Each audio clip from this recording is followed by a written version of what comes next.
There's a lot of concern right now about the national unemployment rate, which for the last 6 months has been around 10%. However, one segment of the population faces an unemployment statistic that's more than 7 times that. Angie Weidinger shows us how one St. Louis manufacturer is trying to change that number, one employee at a time. 56-year-old Bob Jaco is the kind of worker employers wish they could fill their factories with. Well, I pack, usually pack. Sometimes I do, sometimes I run the taper. I love work and I like the people. I like the people that I work with. They're great. Bob's always on time, rarely misses a day of work, and he's dedicated to a career with LHB Industries. I've been here 3.5 years now. The thing is, LHB Industries has a factory full of workers just like Bob. I've been here since September 6, 1983. Every time I said I'm leaving, I can't do it. I just rather be here. I've been here 8 years. I never called in, not one time. And we have a lot of employees here that just never call in. They show up to work every day. I come to work every day very happy. Despite these workers' qualities, the president of LHB Industries says most companies, even the manufacturer he used to work for, would turn them away. Not in my wildest dreams would I have ever expected them to hire somebody with any disability.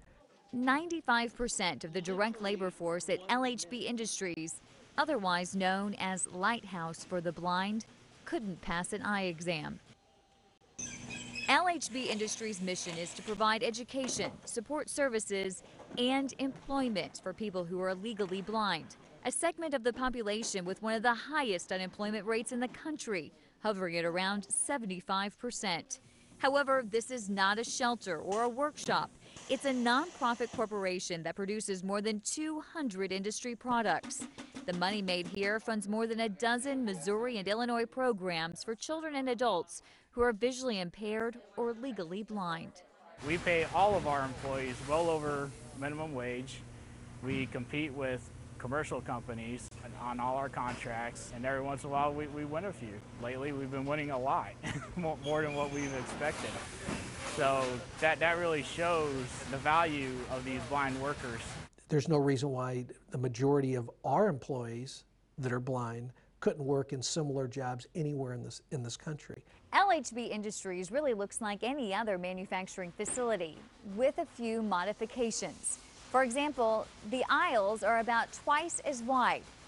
There's more natural lighting near the production lines, and you'll see guiding strips on the shelves and the floors to help the visually impaired workers here. Keep going, keep going.